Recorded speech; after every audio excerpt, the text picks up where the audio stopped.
Good morning, everybody. I'm super happy to be here. I'm thankful for the opportunity to speak with everyone and engage with everyone. I want to personally thank you guys for getting me up this morning because I probably wouldn't be awake if not for this event. It's so wonderful to see good people come together, bringing wonderful chairs, smiling faces, waking up to rap. Mario, that was amazing. You set the bar so high. Um, yeah, so when I look around, I see wonderful faces. I see different faces, different people who come from different experiences, different walks of life. But there's one thing that everybody here has in common. We all have a story, and that story's already started. Most of us are already a few chapters in, some more than others. And one thing that we all have in common with our stories is we couldn't control how it started. We had to just wake up and experience it. We had to make do with the cards that we were dealt with. That's life. And, I consider myself to be a cycle breaker. I come from various oppressive systems, CFS, and thank you very much. And navigating life was hard. And I think that in today's society, we're so used to worrying about ourselves, taking care of ourselves, protecting ourselves, because sometimes we feel like other people won't do it. And so that was my story for a long time. CFS, survival mode, learning to love me because I didn't have others to do it for me. And that was very, very challenging. And as I grew up, I latched onto mentors and wonderful people, just like everyone here that I see. They met me with unconditional kindness, unconditional support, guidance, and mentorship. And I met a gentleman by the name of Mitch Burbingy. I don't know if anyone's heard of him here. Clap if you have. Yeah, absolutely. And he taught me a concept known as lateral empathy. And what that did is it shifted my perspective.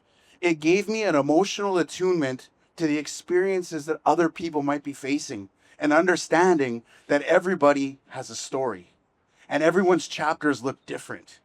And some people have glorious moments and just wonderful things happening to them left, right, and center, whether or not they deserve it. And it's not for me to be jealous or envious of it, but to be supportive of it. On the flip side of that, there's folks who every day struggle, and it kind of seems like life's kind of kicking them for a long time, right? One question that I ask folks is, and you guys can participate. Let's make this a little interactive, okay?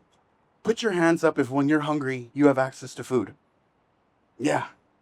Put your hands up if when you're thirsty you have access to a variety of beverage. Yeah. Put your hands up if at night you have a pillow to put your head on. Okay, we're going to get really, really personal now. Put your hands up if when you need the washroom, you've got somewhere to go.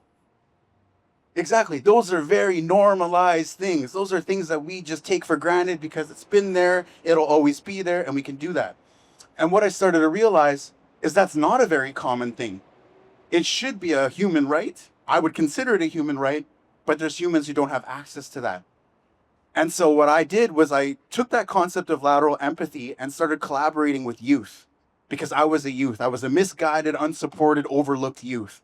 And so I got involved with them and we took that concept of lateral empathy and we started providing those things, minus washrooms, because I can't provide a washroom, but we would provide those things to folks in need. And there was an empowerment in that. There was a fulfillment in helping other people and being conscious of their experiences and having empathy and compassion for circumstances that might have been beyond their control. And so me and the youth would get together and we would support and we would uplift and we would interact with folks and we would meet people where they were at on a real ground level. And through those experiences, I had the most wonderful, wonderful interactions. I got to meet folks who struggled. I got to meet folks who were overcoming. I got to meet resilient people who were warriors, who every day were dealing with life. Life was lifing them. There we go. And there's one right there. Absolutely. Yes, yes. And and so what we engage in is called heart work. And as cheesy as it sounds, I literally wear my heart on my sleeve. It's really right there. And I've been really fortunate. And so when we talk about the theme of nomad, there was a concept that I had to chat GPT. I'm not gonna lie, I chat GPT'd it before I got here. And it said nomads are continuously on the move and looking to fulfill a sense of belonging. And when I heard that, I realized that that's an innate human nature. Regardless of what your circumstance look like, regardless of what you like and don't like, we're all just seeking to belong. And we're seeking to be a part of something. And every person that's here in attendance right now, you belong here. And it's great that you're here. And I love you all. And it's been great talking to you and interacting with you. Even though I'm tired and cranky, I love it. I love it. We need more of this. I'm really honored to be a part of this. I'm honored to meet folks. I really hope you find it in yourself to partake in lateral empathy. And that could be small things. On the way here, I paid for a man's Tim Hortons behind me. Yeah, he was behind me. Yeah. And he caught up with me in traffic and he didn't wave, but that's okay. He didn't wave. It's okay. And his order was more expensive than mine, but that's okay too, because I started the day off in a good way. And I hope that in some way, shape, or form, it comes back to me. And if it doesn't, I did the right thing. And so when I think about Winnipeg and I think about the people and I think about our civic responsibility and I think of the chaos of the world, my hope is that I continue to meet great people like you. I continue to be a part of great opportunities like this. I hope that we all partake in lateral empathy and altruism because it makes you feel better as a human being, but it makes the setting around you a better place. Winnipeg has always been about untapped potential. And I don't think there's such thing as perfection, but there's certainly continued improvement. And I think we're on the right path. And I'm just really grateful for the opportunity to speak with you guys. Before I came here, I suck at emailing, so I didn't answer a single one.